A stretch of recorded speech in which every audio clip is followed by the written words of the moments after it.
Why do most product managers stay stuck? And what Marty Cagan actually wants you to understand. If you're a product manager, you've probably heard of Marty Cagan. If you worked in product long enough, someone's handed you inspired, empowered, or linked you to a talk and said, you need to watch this, or sent you one of his articles and said, you need to read this. And they were right. His idea should change how you work. But here's what I see over and over again. Most product managers read the book, nod along, maybe quote a few lines, but nothing really changes. They get the language, but miss the mindset. They know what Marty said, but never actually became what Marty meant them to become. So in this video, I want to walk you through 5 of his most important lessons. And I'm not here to summarize his books. You've already read them.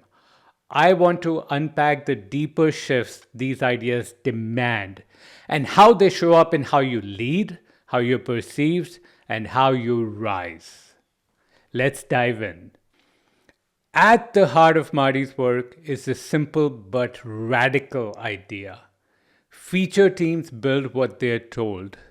Empowered teams solve real problems. Feature teams are handed a roadmap and asked to deliver. Empowered teams are handed a problem and trusted to figure it out. And that shift, well, it changes everything. It changes what leadership expects from you. It changes how you're measured. It changes how you operate, because now you own the outcome and not just the tasks. Marty uses the terms missionaries, not mercenaries. And he's right, because missionaries care. Missionaries question, missionaries believe. They're not just executing somebody else's vision, they are co-creating it. Here's the uncomfortable part. Most teams are not empowered yet. And you know what? That's not an excuse. Empowered product managers don't wait to be empowered. They show up like they already are. You earn influence by leading with courage. You build trust by focusing on impact. You shift culture by showing what's possible inside your current constraints. That's how you go from just a product manager to the person that everybody wants to work with and looks up to as the leader. Now let's talk about number 2, outcomes over outputs. The lesson is simple, but it's brutal. You don't get credit for what you ship. You get credit for what changes. Outputs are features. Outcomes are customer behavior. And if nothing changes after you launch, well, it doesn't matter how fast you shipped. And this is the trap that most product managers fall into. They confuse activity with progress. Marty makes it clear. Impact is the game. What good product managers measure is what moved. What great product managers measure is what mattered. This is exactly what we mean when we talk about leading with impact. I mean, just as an example, at Google, they used to always tell us, focus on landing, not launching. Landing means the business outcome has been achieved. Launching just means you launched the product. Who cares? This is exactly what we mean when we talk about leading with impact inside our program, Intentional Job Search. See, most product managers lead with what they did. That's okay, but we flip that. We lead with what changed. And then we layer in the angle of mastery.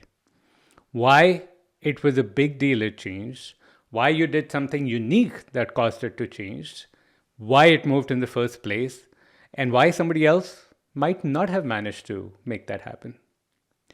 When you walk into a conversation and you can say, hey, this is the result we created and here's the process, the thinking, the unique things behind it, you stop sounding like someone who just got lucky and start showing up like someone who can do it again. That's when leaders see you as high trust, high leverage, and worth betting on. Lesson number 3, the 4 big risks. Marty talks about 4 big risks that every product needs to de-risk early. Will users value this?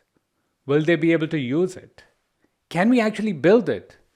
And does it make sense for the business? The truth is, most teams address these risks way too late. After the roadmap's committed, engineering work is already underway, maybe the product's even launched, and now they're like, oh, how do we de-risk? But great teams don't guess. They test hypotheses early and often. And this is exactly how we teach product design in our programs. There's an art and science to starting with an hypothesis. The art is asking the right question. The science is figuring out the smallest, cleanest way to answer it. You're not just trying to validate the solution. You're trying to understand the problem deeply and reduce risk before you invest a lot of money or before you scale. When you show up with that mindset, you're no longer just a product manager, you're a product thinker.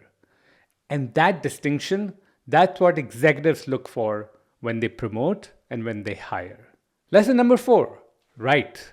Don't create slide decks. One of Marty's most underrated tools is also one of his most powerful, the 6-page narrative. No decks, no pitch, no surface level slides, just a clear written document that explains what problem are we solving, why now, what are the trade-offs, what's the thinking behind the bet, what are the hypotheses, how have we validated it. Writing reveals what slides hide. You can present a deck and fake clarity. You can't write a great document without doing the thinking. Amazon does this. Marty Cagan recommends it. In fact, while working at Google, in my group, I told them, hey, we are doing all this stuff, but I think we should try this out to gain clarity. And it made a massive difference. Now, inside our program, Intentional Job Search, we do this for your career. Your strategic narrative is the written pitch for your next role. It's not just your resume. It's a story that says, this is the kind of leader I am. This is the kind of work I lead. This is the kind of impact I drive. And just like in product, if you can't write it, you don't own it. Once you write it clearly, you can pitch it confidently. You can repeat it consistently. You can put it in your answers. You can put it on your resume. You can put it on your LinkedIn. It flows everywhere. And then you can walk into rooms where people see you as the obvious next hire.